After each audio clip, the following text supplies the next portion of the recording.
Subscribe करो यार, वरना अगला हॉरर आएगा तुम्हारे घर के वाईफाई से। बेलमकोंडा साई श्रीनिवास इज बैक, और इस बार रोमांस नहीं, रात भर का हॉरर लेकर। नाम है किष्किंधापुरी, और बिलीव मी, ये एक ऐसी हॉरर थ्रिलर है जो तुम्हारे दिमाग के साथ खेलती है, दिल के साथ नहीं। हेलो दोस्तों, और आप देख रहे हो पैसा वसूल रिव्यू। आज हम बात करने वाले हैं एक ऐसी तेलुगु हॉरर फिल्म के बारे में जो ना सिर्फ सस्पेंस और सुपरनैचुरल मिक्स करती है, बल्कि एक साइकोलॉजिकल लेयर भी देती है जो आखिरी सीन के बाद भी दिमाग में गूंजती रहती है। नाम है किष्किंधापुरी। ZEE5 पर रिलीज हुई है 17 अक्टूबर 2025 को, और ऑनेस्टली ये वो हॉरर मूवी है जो जंप स्केयर नहीं, माइंड स्केयर कर पिए। फिल्म की कहानी एक छोटे से हॉन्टेड टाउन किष्किंधापुरी से शुरू होती है, जहां राघवा, बेल्लमकोंडा साई श्रीनिवास और मिथिली अनुपमा परमेश्वरन एक गोस्ट वॉकिंग टूर कंपनी चलाते हैं। उनका काम है लोगों को हॉन्टेड जगह दिखाना, लेकिन असली भूत नहीं, सिर्फ ड्रामा और फेक स्केयर्स। लेकिन प्रॉब्लम तब शुरू होती है जब वो लोग एक पुरानी रेडियो स्टेशन को चूज करते हैं जिसका नाम है सुवर्णा माया, और इस रेडियो के साथ जुड़ी हुई है एक कहानी, एक कर्स और एक आत्मा जो मरकर भी जिंदा है, विश्रावापुत्र। राघवा और मिथिली जब इस रेडियो स्टेशन में एंटर करते हैं तो पहले सब नॉर्मल लगता है, camera setup, jokes, typical vlog energy. लेकिन जैसे जैसे रात बढ़ती है, उनके टूर के मेंबर्स एक एक करके गायब होने लगते हैं, और हर मौत से पहले एक रेडियो चालू होता है। एक आवाज आती है, सुवर्ण माया पर स्वागत है। Bro, that scene literally gave goosebumps. इस पॉइंट के बाद फिल्म एकदम सुपर नेचुरल हॉरर मोड में चली जाती है, और राघवा शुरू करता है एक डेंजरस इन्वेस्टिगेशन ताकि पता लग सके कि ये विश्रावापुत्र है कौन। मूवी का फर्स्ट हाफ पूरा सेटअप देता है, हम कैरेक्टर, लोकेशन और बैक स्टोरी समझते हैं, लेकिन सेकेंड हाफ में रियल ट्विस्ट मिलता है जब राघवा डिस्कवर करता है कि विश्रावापुत्र कोई रैंडम गोस्ट नहीं, बल्कि उसी रेडियो स्टेशन का पहला आरजे था जो एक लाइव ब्रॉडकास्ट के दौरान मर गया था मिस्टीरियस सर्कमस्टेंसेस में, और अब उसका आत्मा ब्रॉडकास्ट करता है मौत।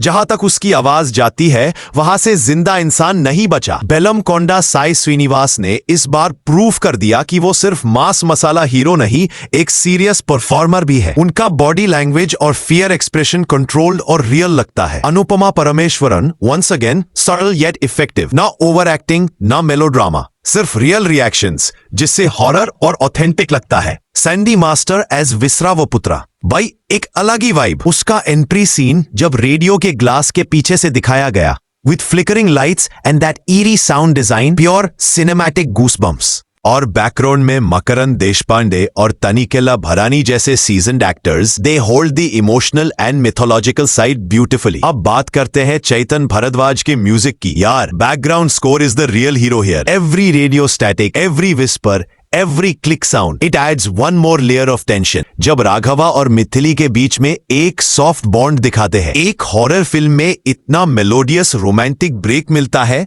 that's rare and refreshing। Visually, Kishkindhapuri looks dark, misty and old school eerie. Lighting का काम लाजवाब है, हर फ्रेम में एक सीपिया गोस्ट टोन बनाया गया है जो फिल्म को एक रेट्रो हॉरर फील देता है। Camera move slow, creating tension, और जब जंप स्केयर आता है तो कैमरा भी चिल्लाता है ऑडियंस के साथ। एक स्पेशल मेंशन देना पड़ेगा जब श्री राघवा एक पुराने रिकॉर्डिंग टेप को सुनता है और उसमें विश्रावापुत्र की आत्मा लिटरली माइक्रोफोन के अंदर से निकलकर उसके कान तक आ जाती है। That is one of the scariest and smartest scenes of 2025। Film सिर्फ हॉरर नहीं, एक साइकोलॉजिकल स्टडी भी है। ये दिखाता है कि कैसे गिल्ट, बिट्रेयल और ऑब्सेशन एक इंसान को मॉन्स्टर बना सकते हैं इवन आफ्टर डेथ। रेडियो यहाँ एक मेटाफर है, आवाज, पावर और मेमोरी का सिंबल। एक बार ट्रांसमिट हो गई तो कभी खत्म नहीं होती, जस्ट लाइक ह्यूमन रिग्रेट। अब बात करते हैं थोड़ी फ्लॉस की। यस, फिल्म में पेसिंग इश्यूज है। सेकंड हाफ थोड़ा स्ट्रेच लगता है, स्पेशली जब फ्लैशबैक एक्सप्लेन होता है, और कुछ जंप स्केयर्स प्रिडिक्टेबल हो जाते हैं, but overall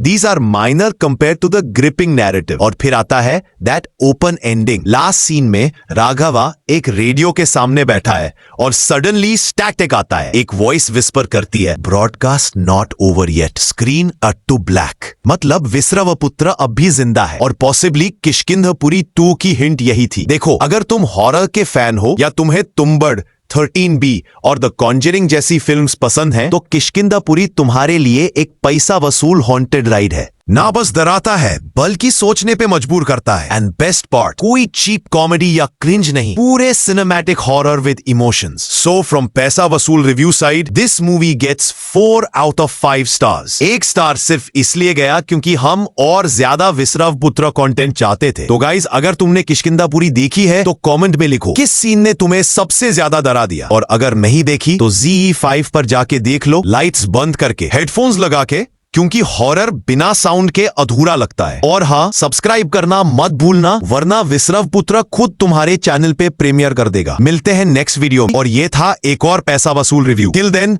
stay spooky, stay entertain.